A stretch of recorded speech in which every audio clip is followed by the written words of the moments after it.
Well, hello, this is Philip Slump with the 1015 podcast.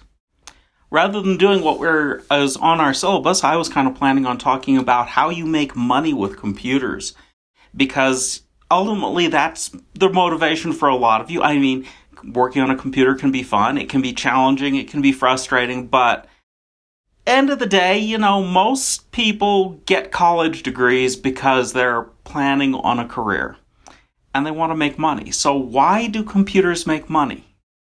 And what made Bill Gates the richest person in the world? And how was it done and why? When I first started doing computers, I did it because, yes, I read this little tiny, literally one paragraph article that there was spelling checkers, and I needed a spelling checker. Simple enough, I took a computer class. And I wasn't a computer science major. In fact, at the time, I was pre-med, so I was planning on a completely different thing. And as to whether or not pre-med was going good or bad, it was going. What can you say? It was horrible. But I was also taking an economics class at the time. And usually when you look at the pricing of products, what you do is you figure that in a competitive marketplace, the price will fall to the price that is the incremental price for building another product. And competitive marketplaces don't make money. I mean, everybody is competing and the price gets driven down to the point where basically no one is making money and everybody is paying this incremental price that ultimately is the product. Now, there can be vast exceptions because supply chains are complex and things can be done in the supply chain. And companies can, go out and do some amazing things with making it a non-competitive marketplace. And, at one point, Xerox was making gobs of money with copiers because they had 186 patents. Can you imagine a competitor trying to compete against that minefield of patents? It would be horrible. But most marketplaces are competitive. And if, I'm building Windows, maybe, I can become a brand name like Anderson Windows.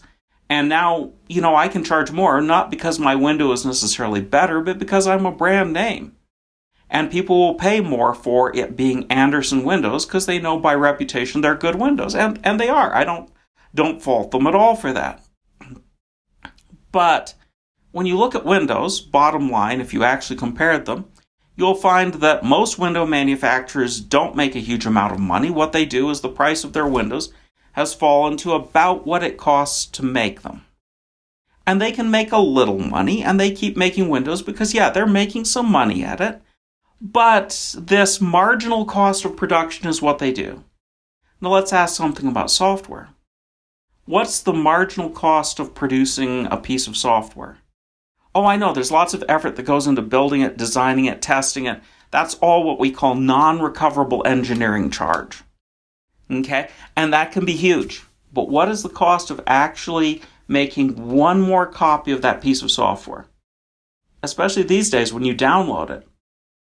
A millionth of a cent? It's something like that. It's so small, it's almost not worth measuring. I mean, the marginal cost is basically zero. I mean, once you get that first copy out and everything is in place for people to be able to download it, what does it cost? $20 a year to be able to download the software? And I know that the server that VLC, which is the most popular video play tool on there, and has hundreds of millions of downloads, they pay $80 a year in server costs for downloading VLC. So 100 million copies a year for $80. So realistically, the price of the software ought to fall to zero. Now, if you can build a piece of software and you can charge something for it, let's say that you're Adobe and you build what is arguably the best software for photo editing, and the best software for sound editing, and the best software, Adobe Premiere, for editing videos. Our videos in our class are edited with Adobe Premiere, and I use Audition, which is their sound editing software. And I do some amount of stuff with Adobe After Effects, which is not the best animation software, but provides me some capabilities. And if you can get people to pay for that and the cost of producing another copy is basically zero, then the difference in between is profit. And let's be serious about something like Microsoft Windows and Microsoft Excel. Everybody in business is using these products, especially Excel and PowerPoint. There are some competitors to PowerPoint. And, Apple's Keynote is a better product, but most business people are using PowerPoint. And although there are competitors to things like Excel, let's be really serious. If you look at the structured data in the world, 74% of all structured data, we're talking lists of things, 74% of all of it in the world is stored in Excel. That is market penetration. I mean, if you want to build a new piece of software that does something like, you want to track appointments of some kind, chances are that the thing that is going to be your competitor is how are you going to be better than just doing it in Excel? Or you have a nonprofit and you want to track donors in some small nonprofit. How are you going to build something that is better than Excel? And what is the cost of one more copy of Excel? Well, it's the cost of another piece of software. The marginal cost is basically zero. So everything that they charge for these pieces of software is profit. And if you have a product that doesn't cost you anything to sell and you get to charge people money for it, like, Photoshop, they charge a subscription fee for their Creative Suite. And as a university person, you can get it for $20, but if you're a professional, it's going to cost you $50 a month. 50 times 12 is $600 a year. $600 a year is a lot of money. And think of all the professionals in all those fields that are basically paying this out every month over and over and over. And they pay for something that they downloaded. And yeah, it's a good piece of software and it's worth the money, but it's still vast amounts of profit. Now, one of those things that you've seen in the past, I'd say 10 years, mostly in the past 5, but 10 years is software as a service. And Adobe managed to go from being a product company that sold products that you installed to software as a service, where you download it and they update it, they keep it going, but they provide all sorts of services over the web, and so they charge a monthly fee. You're just a rental subscriber. That's all it is. But all of these software as a service companies, if you can find a niche and charge for this over and over, everybody that's using it, if it's valuable and it does the task that they need, will keep paying over and over and over. And that's all profit. So if you've got this vast amount of profit coming in for software, suddenly that means lots of things. For one thing, you can pay your employees a lot of money. And Google, their big revenue source is advertising, but Google makes a little bit over $1 million per employee. So for them to pay out the employee $250,000, that's not unreasonable. They can do that. They can do that for a lot of employees and still make lots of profit. And this is not an unusual situation to see numbers like this for a software company. So I'm going to talk a little bit later about being in business for yourself, but as an employee, what can you expect out of the software field? The University of Wyoming does a good job training computer science graduates. The national average for a CS major starting out is $74,000. The average coming out of the University of Wyoming is a little bit higher, almost $80,000 a year. Starting salary. That is good compared to a lot of fields. And you look at some other things. The Bureau of Labor Statistics reports that almost 90% of people in all STEM fields today, when they graduate from college, they basically are working as programmers. Now, a lot of them don't make that much money, but a computer science major will. So making a good starting salary is part of that. And the reason that these good starting salaries can exist is because there's lots of profit in the field. Now, when I was a pre-med major and I started out, I looked at this and I said, oh, great, I'm going to learn how to get one of these spelling checkers working. And I was thrilled, and I eventually did do that. It took me 2.5 years before I really did that, but I was thrilled, and it helped me along with writing papers, and that was really all I was interested in at the time. But somewhere along the way, This combination of things about a marketplace where you had a zero cost of duplication, or back in those days you had to ship software, but it might be 60 cents cost of duplication for every copy. And the fact that all the rest of it was profit is what got me into computer science. And that may be kind of a callous thing to say, but when I understood that, I knew that there was money to be made. A lot of money to be made. Money as a contractor, money as an employee, money being a software vendor and selling software. And so, since there was a lot of money and it was good work and it was fun, I enjoy programming, I admit it. I went, okay, I'm going to do this. And that's how I actually got converted over to being in computer science, is I understood how much money there was to be made.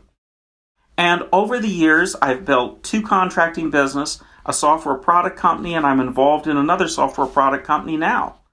And all of these things are because there's still lots of money to be made. And you go, well, software is all developed, and let's be really serious. This is the best time ever in the history of computers. And you just can't get a better time than now to be going into this field. There is going to be more stuff done and more economic benefit and more change and more good things come out of computers than ever before in the history of computers. I mean, they've only been around 90 years. Think about how long it's been since the printing press came around. And this time, right now, is when we're going to see the big changes and the big money made. And there's still trillion-dollar-a-year businesses to be built in the computer field. And not just a few of them. And if you want a list of businesses to build, okay, I did say I'd get back to businesses. The Bureau of Labor Statistics has done us a tremendous favor. They have spent $5 million doing a bunch of research that will tell you what to build for computer businesses. And they've been really thorough, and they've looked at the entire economy. And we can pull up this list. I'd have to go searching for it. But they list hundreds of different fields that are likely to be automated, where if you got training in college in one of those, chances are that your job will go away because of machine learning and artificial intelligence. And out of this list, you go, oh my goodness, are we in one of those fields? And the answer is no, we are very unlikely to be automated out of existence. Okay? Is there going to be more automation in the computer field? Oh yeah, there is. Trust me. They're going to figure out how to do some things better, but it's a very creative field. You have to use creativity, and although computers have some capabilities in some categories of machine learning being creative, writing complex programs is not one of them. And developing and maintaining complex systems is not one of them. So chances are we are not going to be automated out of existence. But what do you think about spending 18 years of schooling to become a radiologist? I mean, go to med school hard, okay? After med school, specialize in radiology, another 4 years worth of education to become a radiologist. When right now, this day, there is already research out there showing that computers are doing a better job than radiologists. And that's only going to get better. You see, the human being in this case is limited by their capabilities being a human being, whereas the computer program can be improved and improved and improved and improved, and it will get much better at this than the human beings. Will there still be radiologists? Oh, sure, but they'll be looking at the results coming out of the computer. And will we be paying them for hours to look at a picture? No, we'll be paying them to analyze the results coming out of the computer and say, okay, this is what this means when the computer does this. And we won't need nearly as many. So what will the radiologists do? Well, I would say a lot of them will have to do something else in the medical field. And as far as I'm concerned, the fact that we have an aging population in the United States and we are short of doctors, this is probably a good thing. This is not a bad thing overall.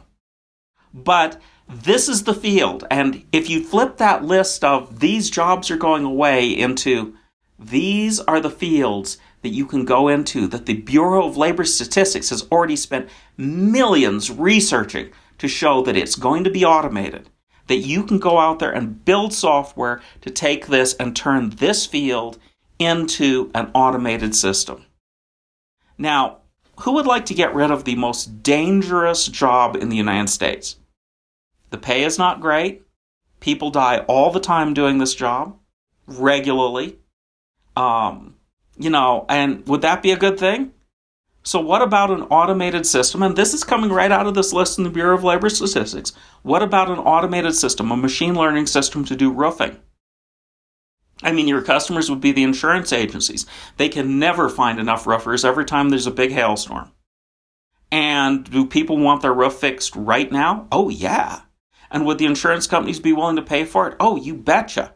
Do you think they like the fact that they're supporting an industry that is dangerous and people fall off roofs and die? No, they don't like that. Okay? So, sure. And what about all those other people that just need their roof fixed? Yeah. And all the new construction? Oh, yeah. There's a lot of roofs out there. A lot of roofs that need maintenance and fix. And is it a hard problem? Oh, yeah, it's a hard problem. I don't doubt that at all. It's complicated. It involves lots of machines and lots of machine learning and figuring out how to go up there and clean off an old roof and get rid of the old stuff and do it safely and do it with a robot. But there's a lot of demand, and that's a $16 billion a year industry that the Bureau of Labor Statistics says has a 92% chance of being completely automated with machine learning. So somebody's working on it, and it might just as well be one of us. Okay, and here's this list of hundreds and hundreds of things that can be transformed with machine learning. So making money in the computer field? Well, I didn't build a product company until I'd actually been out there in the world and gotten a job and actually learned a bunch of stuff and developed contacts and built things and learned to be a better programmer.